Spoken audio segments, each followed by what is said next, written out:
پیر کی رات علماء کرام نے کہا کہ شب قدر ہو سکتی ہے 27 کی شب، جس کے تعلق سے قرآن کریم میں ارشاد فرمایا گیا کہ اگر شب قدر جس کو مل جاتی ہے وہ 1000 مہینوں سے بڑھ کر اس کو عبادت کا ثواب ملتا ہے. اور 1000 مہینے کتنے ہوتے؟ 83 برس، 83 ایئرز.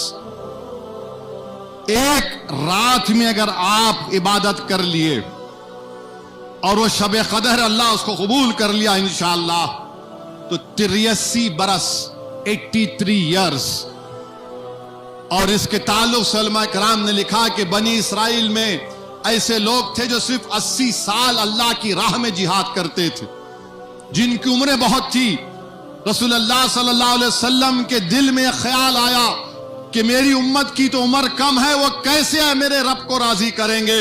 اللہ نے جبریل امی کو بھیجا اور کہا اِنَّا أَنزَلْنَاهُ فِي لَيْلَةُ الْقَدْرِ کا سورہ نازل کر دیا کہ جو اس میں عبادت کرتا ہے اور جس خوش قسمت کو شب قدر مل جاتی ہے، اللہ سبحانہ و تعالی فرشتوں کو نازل کرتا ہے. جبریل امی آتے ہیں اور جس جگہ پر لوگ بیٹھ کر اللہ کا ذکر کرتے ہیں وہاں پر آ کر دعا کرتے ہیں ان لوگوں کے لیے، مصافحہ کرتے ہیں، ملتے ہیں ان لوگوں سے.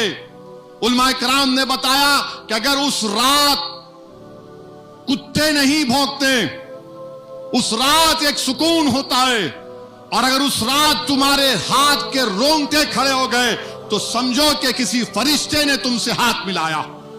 اللہ ہم کو خوش نصیب بنا دے.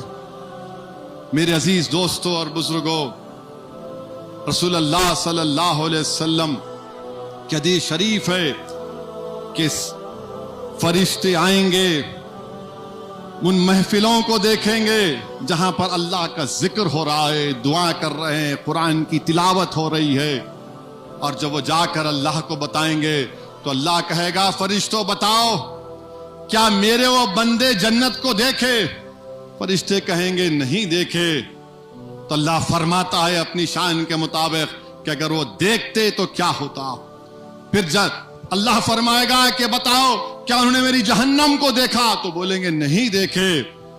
اللہ سبحانہ و تعالیٰ فرماتا ہے کہ تم گواہ رہنا، میں نے ان تمام کی بخشش اور مغفرت کر دی جو میری رضا کے لیے، جو اپنی مغفرت کے لیے اور اپنی بخشش کے لیے مجھ سے بھیک مانگ رہے تھے. میرے عزیز دوستوں اور بزرگوں، اللہ کو راضی کرو، رو کر آنسوؤں سے راضی کرو. حدیث میں آیا کہ رسول اللہ صلی اللہ علیہ وسلم ہے، جبریل امی ہے، اور جبریل امی کہتے ہیں رسول اللہ صلی اللہ علیہ وسلم جب آپ کا امتی روتا ہے اس کا حساب کیا؟ وہ تو ڈائریکٹ جنت میں جاتا ہے.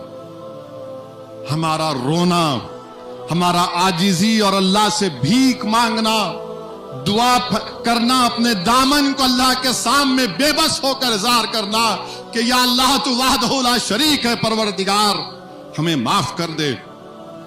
اور جو ہاتھ اللہ کی بارگاہ میں اٹھتے ہیں اللہ کو حیا آتی ہے اس کو خالی لوٹانے سے.